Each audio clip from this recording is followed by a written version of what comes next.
Esta barra de anotación colaborativa prácticamente ahorita no la vamos a estar utilizando. Aquí también esta sí es muy interesante. ¿Por qué? Porque tenemos la información BIM de nuestro modelo. Por ejemplo, aquí quiero que vean, por ejemplo, en la agua de nuestra alberca, si se fijan, si yo me voy pasando por aquí, va señalando cada uno de los elementos que tenemos en el programa. Y si yo selecciono aquí el agua de la alberca, podemos ver que nos da el área de superficie que tiene y hasta el volumen de agua que vamos a necesitar para llenar la alberca. Entonces es bastante interesante porque así nosotros podríamos sacar hasta las cuantificaciones de los elementos que nosotros estamos manejando. Por ejemplo, aquí en nuestros muros, el muro verde, nosotros sabríamos qué cantidad de metros cuadrados necesitamos para generar estos muros verdes que tenemos proyectados en nuestro proyecto. Entonces, esta sí es bastante interesante. Después tenemos el manejo de las visualizaciones, que son las vistas que ya habíamos generado en Revit. Si se fijan, hay un pequeño cambio, un pequeño desfase con las vistas que nosotros tenemos. Sería cuestión de editarlas si fuera necesario. Por ejemplo, aquí ya se me descuadró un poco. Si yo le doy clic aquí en el lápiz, me va a aparecer aquí la posición que yo le quiero dar a este elemento. Yo me puedo mover para reposicionar la vista que yo quiero generar. Por ejemplo, supongamos que ahí es la vista que yo quiero generar. ¿Okay? Ahí me parece bastante bien. Y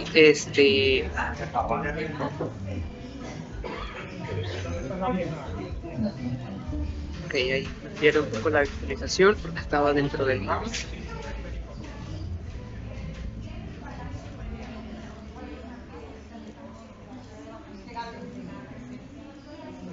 Tal vez ahí mi visualización me gusta para yo mostrar mi render de sala comedor. Entonces, ¿qué más puedo hacer? Puedo modificar aquí los elementos con vista numérica. Puedo renombrar mi vista, sale que esta sea sala comedor.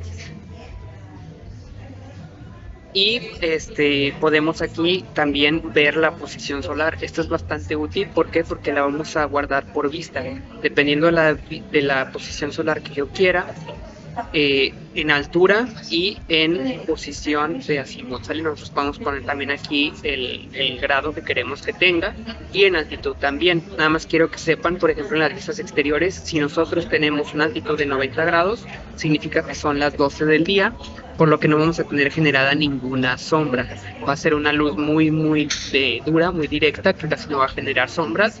Y conforme nos vayamos moviendo vamos a proyectar más sombras que estamos generando hasta que lleguemos a la hora del atardecer. Si se fijan, se va haciendo más amarilla la luz y pasamos después al anochecer, en el que si no tenemos ninguna iluminación no se va a ver nada. Generalmente nuestros renders los generamos desde el atardecer, aunque sean de noche en el atardecer. Eso ya lo veremos en Lumion, o en el día más o menos 2, 3 de la tarde, pero si los dejamos sin sombras es probable que también la luz de nuestro volumen no se vea bien. Entonces ustedes pueden guardar la luz que les guste para su visualización y pueden darle clic en salvar y les guarda esa configuración que crearon para esta visualización como tal. Después tenemos la librería de materiales, que también tenemos los mismos elementos. Nosotros podemos ver aquí las etiquetas o las categorías que tenemos y las etiquetas que tenemos de cada uno de los materiales. Lo interesante es que si nosotros cargamos un elemento, podemos moverlo directamente aquí, rotarlo, escalarlo, posicionarlo uno por uno o posicionarlo en masa o incluso eliminarlo. Entonces nos permite un control más sencillo desde aquí de la aplicación, aunque también a veces la vista en planta nos ayuda bastante para posicionar todos los elementos.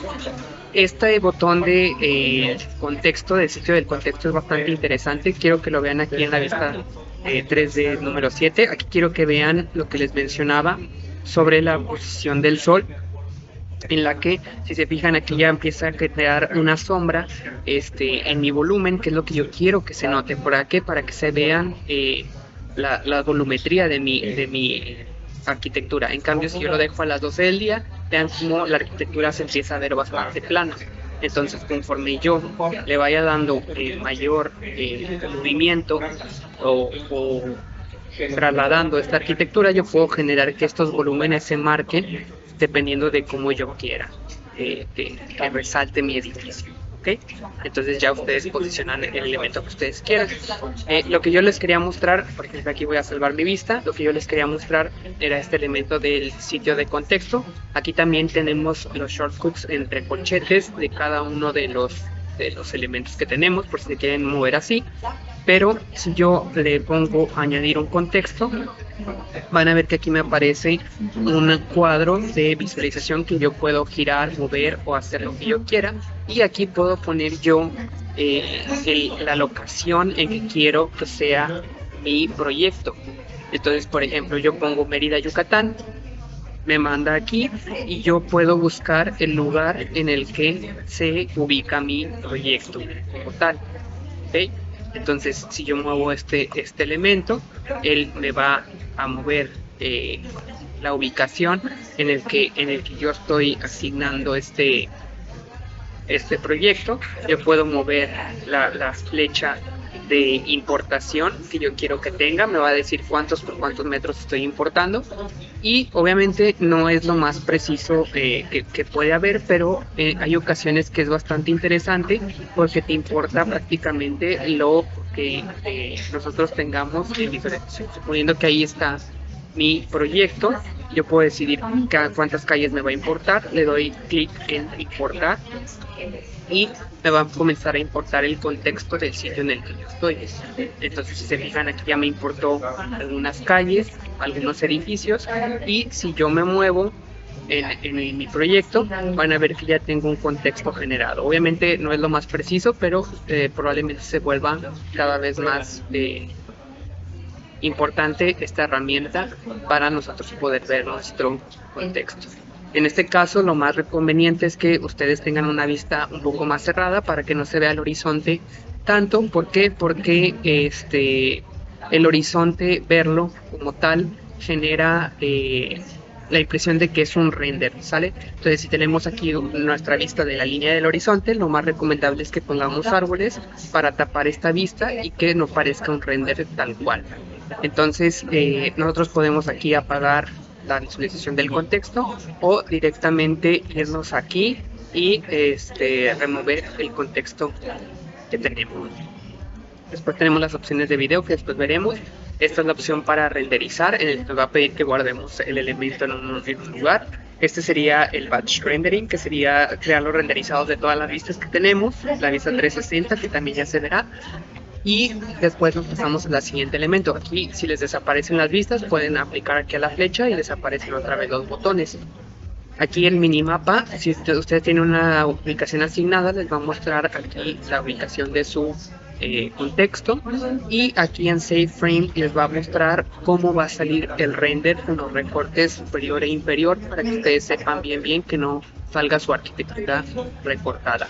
Ahora, estos dos botones, si no les aparecen activos, es precisamente porque si yo me voy aquí a Revit, tenemos dos opciones: Revit Live Camera o vistas sincronizadas. Si yo le doy en vistas sincronizadas y me voy a mi visualizador de Enscape, si se fijan, me aparece aquí no visible estos botones. Para poder nosotros verlos, nos vamos aquí a Revit Live Camera y cuando volvamos ya nos va a mostrar aquí. ¿Qué les recomiendo en este tipo de visualización para que ustedes también lo guarden?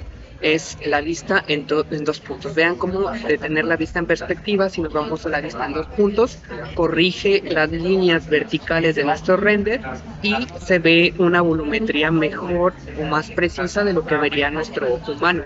En perspectiva, si se fijan, las líneas comienzan a irse hacia el punto de fuga, y en dos puntos de fuga nosotros nada más tenemos estas dos puntos de fuga horizontales, pero las líneas verticales son las que tenemos.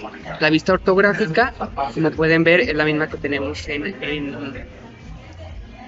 Revit, y es bastante útil, por ejemplo, para las vistas en visualización de vista de pájaro. Entonces nosotros Generalmente usaremos la de 2 puntos de fuga en las visualizaciones que tengamos desde el suelo. Después tenemos la modo de navegación, ya sea desde navegar volando o el modo caminando, y tenemos después la vista de realidad aumentada. Aquí en las opciones de visualización lo veremos en otro video para que ustedes vean de qué se compone. Y en configuración tenemos aquí que tenemos de importante, podemos cambiar la velocidad del mouse en el que nos estamos moviendo. Podemos ver prácticamente eso es lo más importante. Tenemos también la altura del espectador, que nosotros la fijemos, podemos fijarla en unos 60, que sería la vista por defecto cuando estemos en el modo de caminar, y la vista hacia lo ancho de 50 metros. Esto ya lo podemos modificar conforme ustedes vayan necesitando en sus renders. Y la ventana de información que ya habíamos visto.